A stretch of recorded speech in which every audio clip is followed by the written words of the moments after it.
Oh, great. It's the spring one. That's when it pours out the shot. They weren't on that.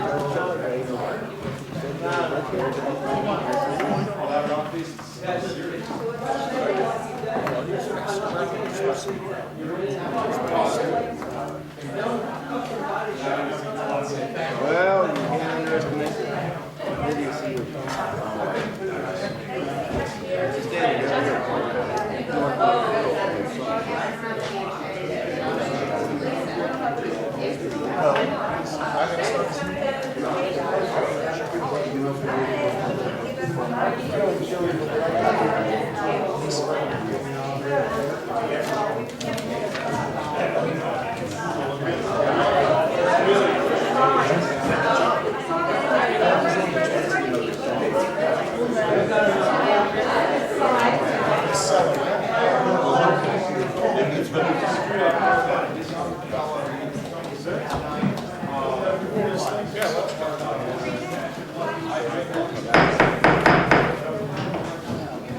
Call to order the Town of Shandaken Town Board meeting for May of 2013. Please rise for the Pledge of Allegiance. To the flag of the United States of America and to the republic for which it stands, one nation, under God, indivisible, with liberty and justice for all. Joyce, can I have roll call?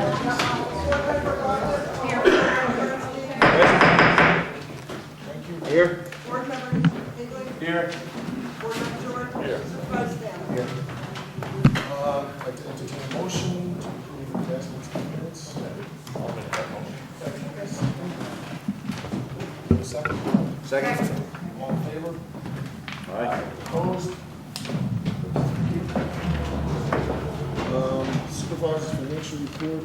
Supervisor's report for April 2013. Supervisor's interest, $1,485.79. Time Warner, $17,072.95. Ambulance fees, $5,774.56. What is going on? Amnesia Library rent, $300. Amnesia Library electric reimbursement, $86.98. Police fees, $15. Justice fees, $10,160. Town clerk fees, $261. Building permit fees, $875. Planning fees, $50. Zoning fees, $495. Dog licenses, $173. Parks and recreation fees, $50.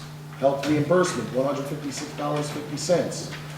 Fuel reimbursement, $29,651.30. Mariner Tower, $762.20 for a grand total of $67,369.28. Communications. Month of May 2013. Safari, that's the Shandaken Area Flood Assessment and Remediation Initiative. Tonight we have a few resolutions concerning flood mitigation work and planning. We will hold a special meeting on May 23rd to present the draft flood mitigation plan, which has been in the works for more than a year.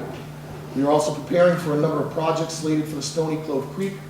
We hope to award this work over the coming month and complete it before this fall. Additionally, the town of Shandaken has been identified as being eligible for $3 million in funding from New York State for what it's calling the Community Reconstruction Zone Funds. These monies are solely dedicated to the town. Note that Ulster County as a whole was also awarded the same amount. These funds are to plan large community resiliency projects that the town chooses to support. This ties in nicely with the work completed thus far by the Safari Group. The upcoming plan identifies several project areas that would be eligible for this funding. These monies are for the planning and engineering process, which the town hopes to apply for as soon as the state notifies us of all the program rules and begins accepting applications. Recreation. Tonight, the town board will officially accept the draft Parks and Recreation Master Plan. The plan is posted on the town website, and we will receive public comments over the next month. We'd like to thank the Parks and Rec Board for all their hard work on the plan, with the assistance of David Gilmore Planner. We are also approaching the summer season, so we will begin advertising for summer camp counselors. Last Monday, the town held a very successful event at the Phoenix Restaurant. The town has raised over $1,700 for a new event we are calling the Shandaken Fish Frenzy. The donated funds will be used to purchase fishing equipment and T-shirts for Shandaken children aged 15 and under. We are inviting them down to the parish field on Saturday, May 25th to learn and practice casting techniques. We will provide them with a barbecue lunch and then proceed to the stream to hopefully catch some fish. This will be a catch and release event. We'd like to thank the Emerson Resort for being a gracious host for the dinner event and for donating all the food.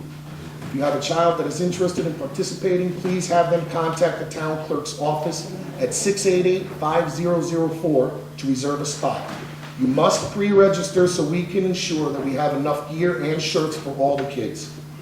We also ask that if any adults would like to assist in teaching casting, assisting streamside, or helping with the barbecue, please call us and let us know.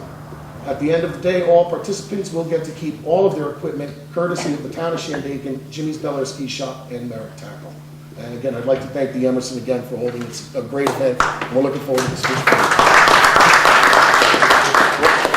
Meeting at the parish field. 10 a.m. Bel Air. As you may be aware, the DEC is again holding public hearings on several projects proposed within the town of Shandaken. The first is a hearing on the proposed unit management plan for Bel Air Mountain Ski Center slated for May 22nd. The second hearings concern the proposed Bel Air Resort project adjacent to the ski center, where two hearings are slated for May 29th, one at 3 p.m. and the next at 6 p.m. These meetings will be held at the Bel Air Ski Center and all are invited to comment. Public comments will be received until June 24th, 2013, and the town will post links to this information on our website. In other Bel Air news, the town has learned that Bel Air management has decided to cancel the popular fall festival held annually on Columbus Day. We have already spoken to order representatives, County Tourism Department, and County Executive Mike Hine, and voiced our concern over the loss of this wonderful event. This event has in the past generated 14,000 to 15,000 visitors depending on the weather. Last year, the event brought 8,000 people. Their proposed replacement event, slated for a single Saturday, September 29th, is not sufficient to many of our lodging and restaurant establishments during the peak leaf peeping season. Coalition to Save Bel Air has already decried the loss of this event, and the town of Shandaken joins them in the concerns being raised for our area. We are requesting a reinstatement of this event.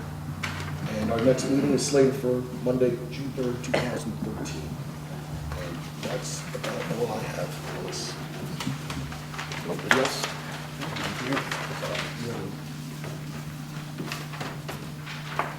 I got from Mama's Boy, there's a third annual charity bake-off, Saturday, May 11th at 1 p.m. Proceeds to benefit Phoenicia Library. Enter now at Mama's Boy, enter your best baked goodies, or come by the day and buy the best locally made baked goods around. For more details, call Mama Boy or go to Facebook.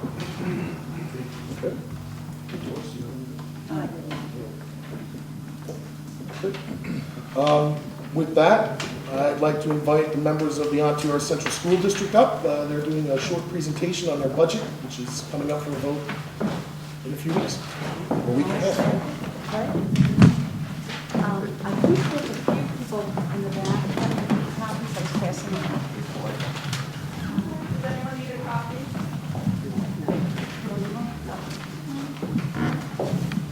Okay, excuse me.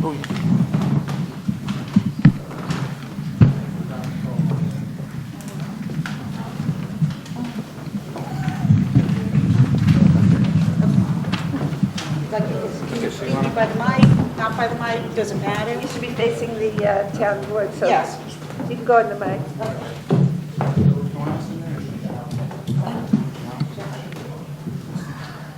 Yes, I'm on. Okay. All right.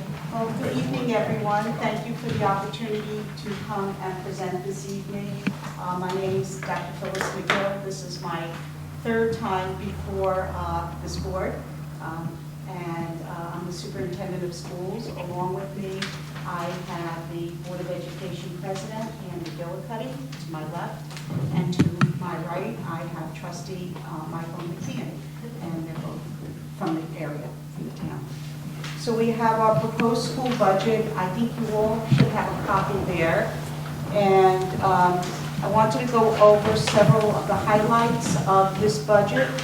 This is the second consecutive year of no tax levy increase. This budget preserves class sizes, educational course offerings, and student services. Initially, we had heard that the governor had proposed more than $500,000 in state aid cuts, and due to some very good lobbying efforts in our district as well as across the state, including our own rally at the middle school, high school, more than, not only did we get back the money that we were being cut this year, but there was additional funding provided by the state. In fact, the governor increased the budget for education by more than $1 billion. So we received back the $600,000 they had unexpectedly cut us initially. There's been a positive outcome of the New York City Reservoir Tax Certiorari, and that puts us in a good place because we thought when this was going to be resolved that they would want us to pay back retroactively their tax dollars, and in reality that we only have to pay them about $200,000 going back, and really what happens is it's as we move forward, so we can adjust to that. There are $1.18 million in infrastructure building repairs that you're going to see in this budget. This does not include anything related to the energy performance contract that the board is still considering, as well as the capital reserve projects. There are savings in educational benefits from the 2012-2013 school year that we are still continuing to experience. We dropped the budget below $50 million last year. We actually had a decrease in budget, and that helped us with moving forward this year. There is one position cut still due to the reconfiguration because we offered third grade across all 3 elementary schools this year as part of our transition into the reconfiguration. We've had productive contractual negotiations this year. We've settled with the Onteoras Administrators Association and the Onteora Teachers Association, and we're currently in negotiation with our other units as well. There's been line-by-line fiscal management of the budget to reduce expenditures. I personally went through each line of the budget with my administrative cabinet, and wherever we saw items that hadn't been spent in a number of years, we reviewed why, and if we didn't anticipate any costs, we further reduced. Initially, with the cuts that we were showing and with rolling over the budget, we were looking at too big an increase in the budget, and so we really went microscopically through the budget. We maximized the funding of the district. We're going to, in this budget, take some of the monies and maximize the capital reserve because we've had more than $11 million of repairs to do in the district. We've only done a few, and so we have a lot of work to do. And the idea is to maximize it and then develop a plan that would have to be approved by the state and voted by the taxpayers in order to take the money out of the reserve. Overall, there is a net reduction of 1.9 positions for this coming year through changing students' needs and restructuring of positions. Okay. So those are the highlights. I'm sorry the way it came out stable when I was trying to redo it and the copier wasn't working for me, so you have to do a little flip here. Our enrollment is actually, it's beginning to settle down at around 100 students per grade level. I anticipate that we're going to be somewhere around 1,300 students when all is said and done. Last year, we had this surprising group of 120 students, and right now we have 122 children actually in kindergarten. So we average around 90 to 100 students. We can go as low as 80, and we can go as high as 122, except for our graduating seniors and our junior class, which are the last of that balloon group that's kind of going through. In Phoenicia this year, for next year, oops, I'm sorry. So we've already done kindergarten registration. We've been having our meetings. We've had actually 2 different kindergarten screening dates, and we are expecting, actually there were 92 students that we that we identified. 3 students are going to private schools, so right now we're scheduled for 89 children coming into kindergarten. Phoenicia, 1st through 3rd, this coming year, not including kindergarten, is around 115. We're expecting somewhere around 140 students. And Woodstock for next year, between 1st and 3rd, we're expecting 175. I think it comes out to 212 actually that we're anticipating K through 3. Bennett should have 311 students. It's only going to have 4th, 5th, and 6th grade next year. No longer will have 3rd. Middle school is stable in the 200+ mark. And the high school is going to experience a decrease because of that larger senior group graduating, and we expect that one more time with next year's group. One of the things we haven't been doing before, and we've started adding in to this, is that right now in the district, children attending our programs in our schools, we have this year 1,402 students at this time, and we expect next year 1,364 with the decrease. We are still responsible for students who have special education needs, whether they're in the district or if they have very specialized needs. Sometimes they go out of district, and that includes some children that may go to autism-specific programs or BOCES programs where we do not have enough students to pull together as a group, or we just feel that they have better resources. So there's 24 children that we anticipate in those settings next year. That's in grades kindergarten through 12, and actually we serve those students up through age 21. So it puts it in a better perspective for the number of years that we're educating kids. Yeah, go ahead. Do you have a handle on how many children are homeschooled in this district? Yes, 45 45? right now. It's dropped over the last few years. And that's spread through kindergarten through high school? And then there's also the Woodstock Day. There are also the kids that are going to Woodstock Day, and that's where. We have 170 kids who are in private school right now, parochial school. Right. How many children altogether? In the district? Yeah. 1445.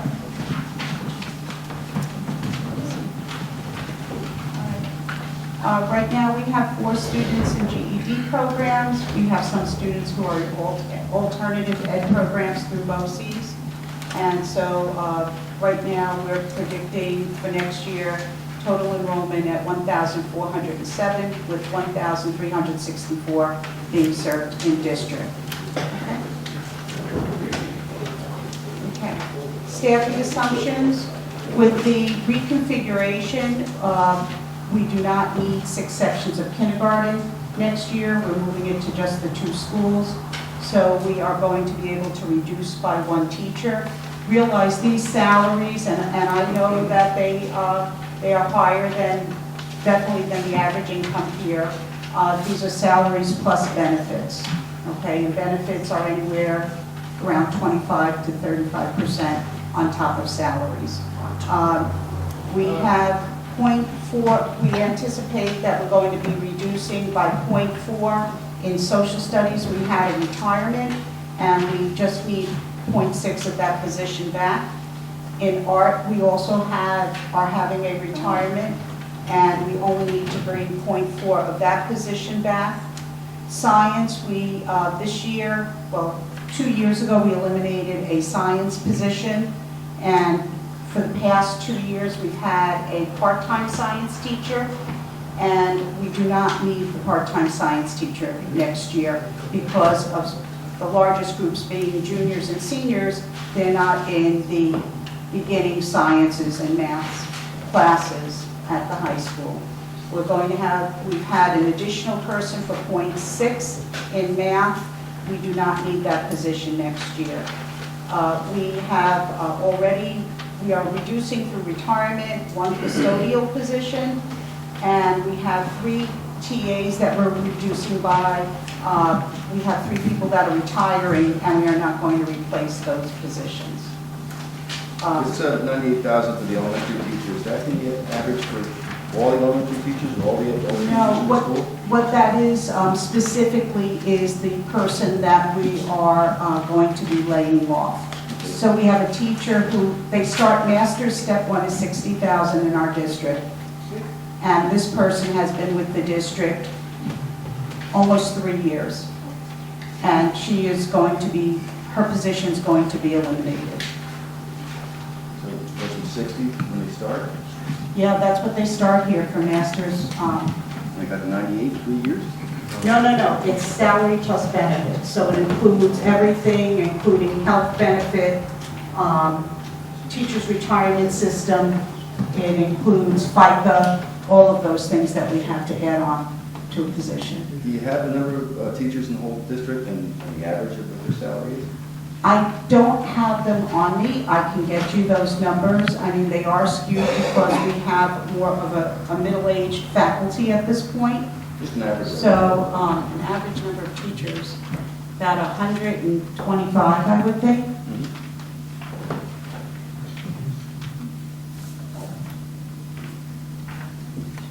Yeah, I'd have to check to get you specific. Okay, good. I appreciate those. Okay, Those numbers. okay. I can do that. Okay, so,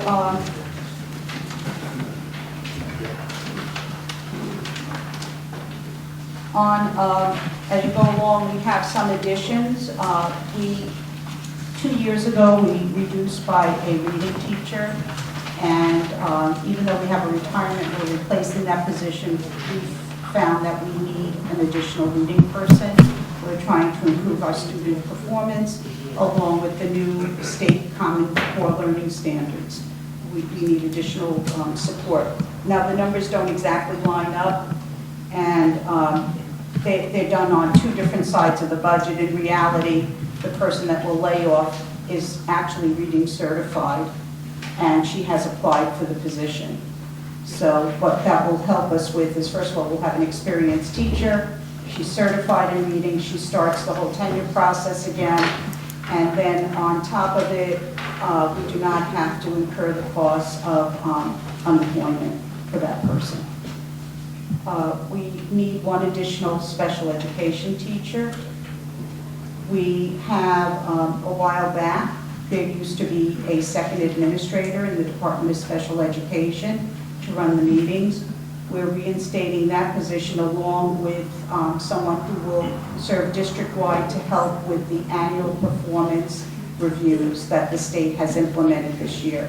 We have gone this year from initially thinking we'd have only 38 observations to do to 256 teacher observations, and it's a multi-step process. We cut too thinly with the secretarial staff at the elementary schools. And so we are returning not a 12-month, but a 10-month position there, primarily to be at Woodstock and to help Sheila over in Phoenicia. We are also adding a position for a district head custodian. And the reason being is that our custodians work more than one shift, and we have shifts going on at least 2/3 of every day. And we found that there was a need for more supervision across the district with those projects that are going on in the evening.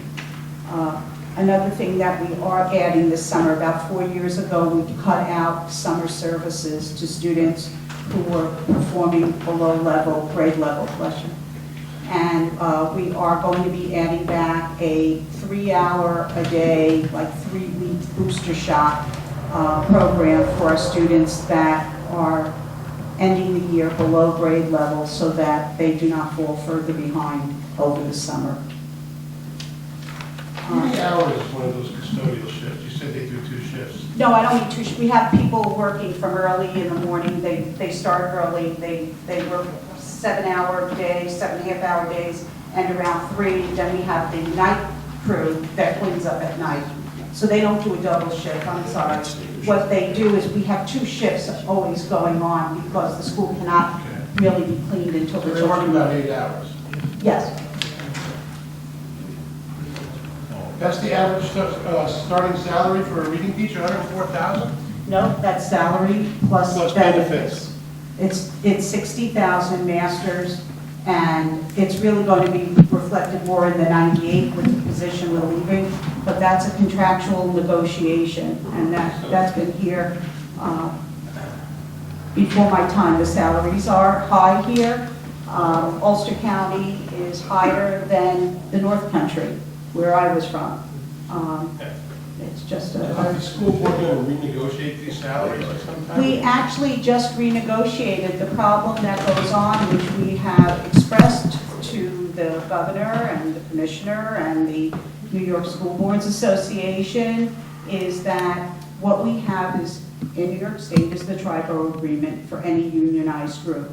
So if we do not negotiate, or we can't come to a resolution, they automatically go up by step. That's not something that we are allowed, that we would have to get them to negotiate out of it.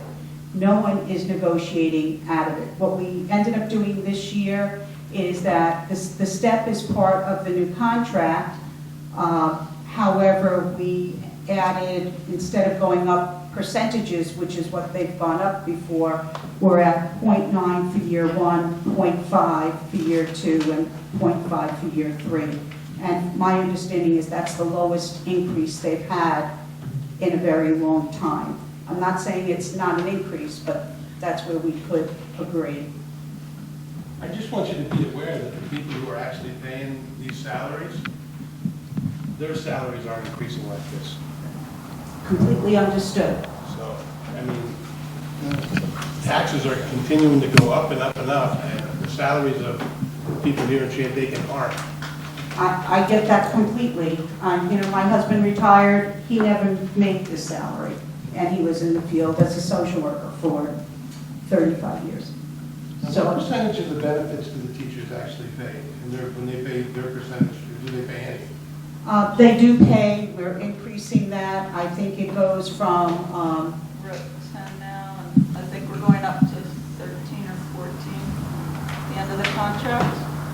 So let you know, my friends are teachers in Pennsylvania, they're paying 40%. in New Jersey, they're paying 35. But the governor had to come in and say, I think that has to happen.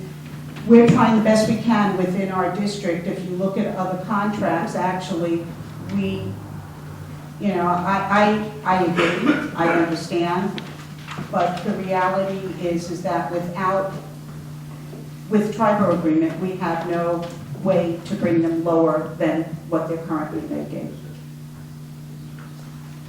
Yep, I know. So Phyllis, with this proposed staffing of subsidy reductions at around 415, the additions are about 520. So we're adding 900,000? Yeah, we are reducing by 1.9 positions, but we are changing some of the positions, yes. So we're adding 9, so actually $100,000. Right. I mean, I get all of that. I do. It's just that we still have to meet children's needs, and the secondary programs require very specialized programs that are taught by certificated people in all of those content areas. It's understood. Folks, if we could just let Phyllis finish the presentation and then answer questions if they have. What you're going to see is in this budget, we have a transfer to capital. So there are 5-year plan projects that can begin during the 2000 5-year facility projects that we have to take care of that are on immediate need or high priority. One of the items was the, I want to say we had the generator out there, but what was it that, the transformers over in the middle school, high school that went last summer? Remember we had the whole project going on over the summer. That would have been one of them. But there's some real specific projects, and you can see them here. We have front entrance steps that the students take all the time that need to be taken care of, entryways to Woodstock, asphalt repairs, power repairs. So all the items here equal $1.18 million. So these were bundled together as one group, and we're going to get these projects done separate from the capital reserve project for $5 million, separate from any energy performance contract to take care of these immediate needs in our schools. Phyllis, do these come out to bid? Um, Get so- several bids on this kind of work? Yes, Okay. yes.